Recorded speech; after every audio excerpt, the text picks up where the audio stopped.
Okay, so we got Conor here. He's hiking way harder now that the camera's on him. I'm kidding. So, looking at Conor, so you see these creases coming out to the back of his leech, basically back of his sail. That's a good indicator that he has no downhaul on, right? So that he's fully powered up. I don't really mind those creases. Some of us actually call them speed creases, so long as they're like horizontal to the boat. Obviously with laser, they kind of tend to reach down to the back of the boom.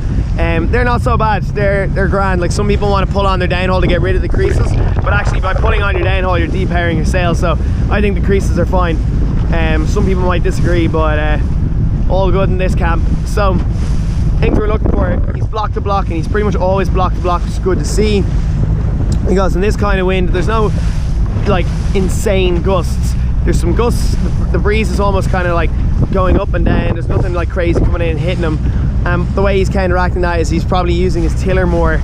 Let's keep an eye on him now. Next bit of breeze that comes on, there's a little bit more breeze there. What's he doing? He's gone for a bit of a harder hike. There you can see the tiller coming into the center of the boat a little bit. He's slowly shoving the boat up into the wind there a little bit. That's fine, and that's totally fine.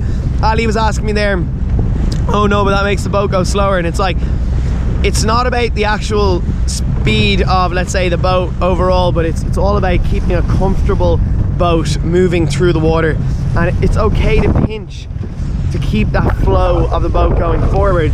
So you'll notice some people, when they get hit by a gust, if they don't point up, the boat just kind of goes and like drags through the water. And you can see the sailor really throwing their shoulders out, and they're like, come on, like trying to get the boat down and flat again. Where if you just point up that little bit for a second or two and keep the boat gliding and cutting through the water, makes life a lot easier for you, and you do get that speed. Even though, yeah, you're pinching a little bit, it allows the boat to keep that nice constant flow through the water, and you don't see it kind of digging in, or that lured gunnel digging into the water. So see that little like jerk that he gave with the tiller, like that is actually because he's kind of easing the boat up into the wind a little bit, giving himself a bit of a break, and it's totally fine. I think that's grand. Like, even coming through these waves, you can see it's great seeing through these waves. He just pointed up there. Those waves are like slapping the bow, slap, and he just kind of pointed up into them. And we're like, screw this, I don't want to get the bow to get slapped down in the waves. He wants to point up, and that's good. He's kept a flat boat. Yeah, he's pinched a little bit, but that's not a bad thing. We've got to get our mindset out of the whole like, oh, pinching is a terrible thing. Pinching is totally fine. You're basically riding on that cuff the whole time of like pinch, power, pinch, power, pinch, power. When do you pinch? When do you go for power? That's the question. Like, now there's a bit of flat water, there's no major gust. He's going for power. You can see the tiller slightly towards him. He's trying to keep the nose down, keep that speed going, and then all of a sudden something's going to come in. It's either going to be choppy little waves and he's going to pinch up into them, or maybe he's going to get hit by a gust, and instead of easing his main, he's going to just point up a slight bit.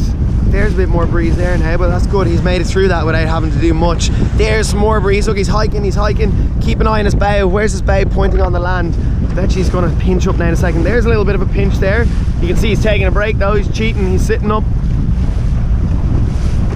But, you know, everyone's human, so you can't hike forever. But at least he's done the wise thing there, is when he did sit up a little bit, he pinched a little bit. And as a coach, again, from behind, the way we determine this and we see how they're moving, because it's very hard to see their angles on the waters, I'm always looking at the mast and the land, looking at his bow and his mast and the land, and that's where I can judge how far he's pointing up or bearing away.